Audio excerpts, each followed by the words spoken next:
Mas você acha que, por exemplo, Deus, por exemplo, como você falou, aparece e surge em várias civilizações, até civilizações que morreram e tal, mas ela aparece em várias.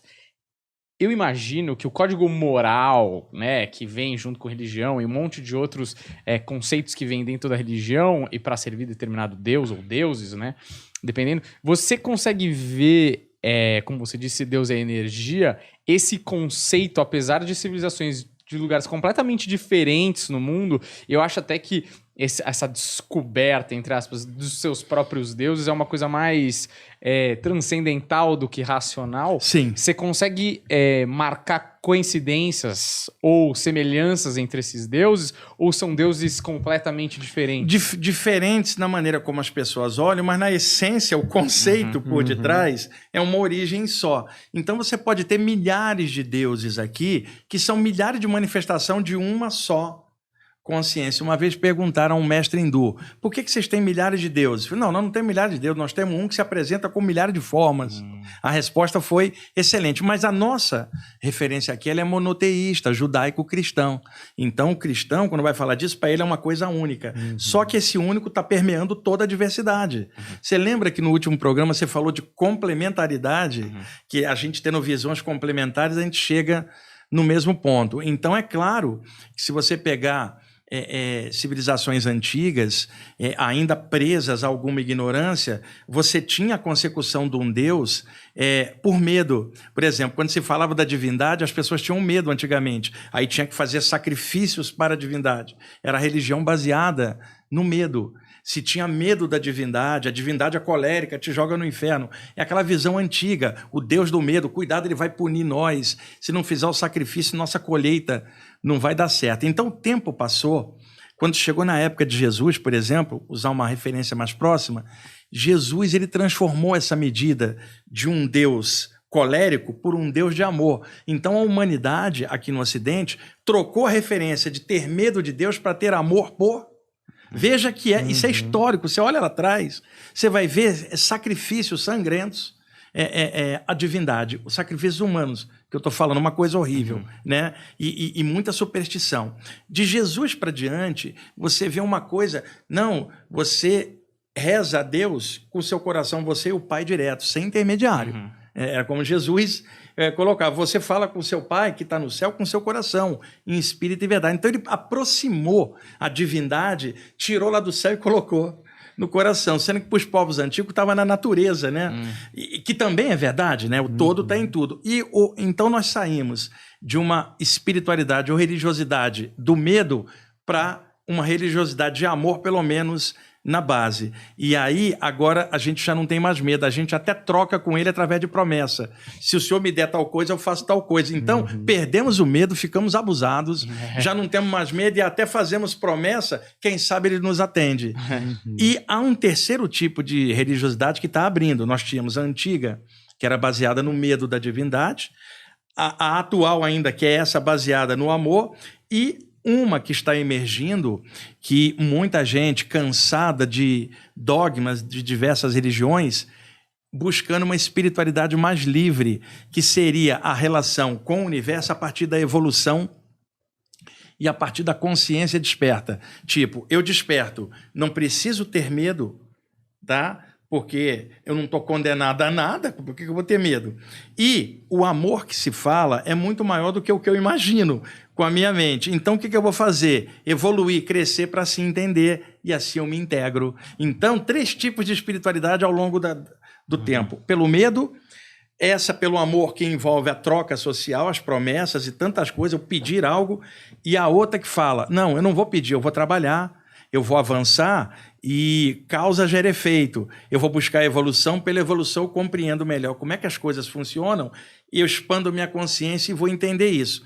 Havia um conceito antigo hermético, tanto na Grécia quanto no Egito. Você falava assim, existe um todo que está em tudo. Quer dizer, não se fazia uma divindade, é o todo, sem limite, o absoluto. O todo está em tudo. Aí alguém diria, existiria algo fora do todo? Não, porque aí estaria faltando um pedaço e a palavra o todo não teria sentido. Então, quando você fala o todo, você está falando que está em tudo. Então, veja, se eu chegar na rua e falar para alguém, onde é que está Deus? Ele vai falar, Deus lá em cima, a gente cá embaixo. Mas a noção do todo, se está em cima, também está.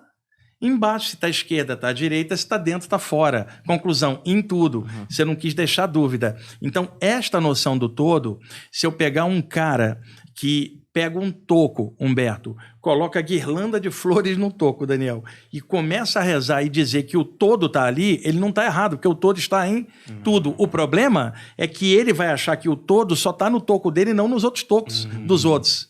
E aí é que está o problema que se tinha antigamente dessa separatividade entre religiões. Se o todo está em tudo, ele está dentro do toco, está dentro de você, está dentro de mim, está em tudo. Porque se não tiver o todo, significa que está faltando um pedaço, isso não é admissível, porque a luz está em tudo. Só que esse conceito é muito vasto para alguém entender um Deus sem forma na totalidade. Então, por isso... civilizações antigas e culturas antigas foram desenvolvendo maneiras de interagir com o todo de acordo com aquela religião. Então, se era matriarcal, era mãe divina, se era patriarcal, era pai divino, e aí cria-se um panteão de divindades abaixo dele, como intermediário entre o ser humano e aquele todo. Só que ainda vigora isso. Posso imaginar o que for. O conceito de que o todo está em tudo já abarcou tudo isso, inclusive o que eu sequer não imaginei. Então, isso é um conceito transcendental que ultrapassa a razão humana, porque ele não é absoluto, ele é relativo. Eu estou aqui, eu falo, o todo está em tudo, mas eu não conheço tudo, não conheço o universo inteiro. Então, eu só posso falar isso como um conceito intelectual. O todo está em tudo. Agora, para entender isso, é mais fácil se eu tiver uma forma de me concentrar, de me relacionar enquanto ser humano desse jeito. Então foi assim que surgiram nas diversas culturas as maneiras diferentes de falar. Agora, numa visão hoje nossa, se o todo está em tudo, é a mesma luz permeando tudo com milhares de formas e manifestações, incluindo nós mesmos. Isso é maravilhoso, né? Sim. Só para comentar, é como se a gente precisasse ter um alvo para mirar nosso pedido ou buscar a nossa fé, ou sei lá, ter um alvo, porque tudo é simplesmente demais para nossa cabeça. Exatamente, né? Daniel. Que talvez hoje a gente tenha virado jogar para o universo, sei lá, não é? Jogar para o universo fica muito vago. O cérebro humano não tem como entender isso num plano nosso de forma. Só que forma é energia isso é maravilhoso. condensada. Quando se quebra o padrão de forma, você fala de energia. Então você vai ter gente falando do eterno com forma e do eterno sem forma. Então, por exemplo, no cristianismo, Deus é um, mas se divide em Pai, Filho e Espírito Santo. O um, na mentalidade humana, dividido em três. Então você pergunta a um cristão, você reza para quem? Ele fala para Jesus, porque Jesus é amor. Aí você pergunta para outro cristão, você reza para quem? Para o Espírito Santo. Mas por que você não reza para Jesus? Porque Jesus fala de amor, Espírito Santo é fogo, é luz, ele resolve. Veja, um foi pelo aspecto amor, que era Jesus, o outro foi pelo aspecto poder e luz, que era o Espírito Santo. Mas ambos estavam falando da mesma coisa com aspectos... Então, por aspecto diferente, você chega no mesmo um, já que os três não passam de um. Lá na Índia, Brahman foi dividido numa trimurti chamada Ishwara, Brahma, Vishnu e Shiva, criador, preservador e transformador. No Egito, Osíris, Ísis e Horus. Então, pelo que se observa, embora com diferenças conceituais de cada cultura, era muito comum pegar a unidade e dividir numa trindade, só que a trindade tinha a ver com as características dadas naquela cultura, né? E aí, isso vou repetir, se a cultura era matriarcal, falaria de uma grande deusa e suas emissárias. Se a cultura patriarcal falaria de um grande Deus e seus emissários. Então, os gregos resolveram essa história. Falava assim, o todo é pai e mãe do universo. Quer dizer, ele não é homem ou mulher, ele é tudo.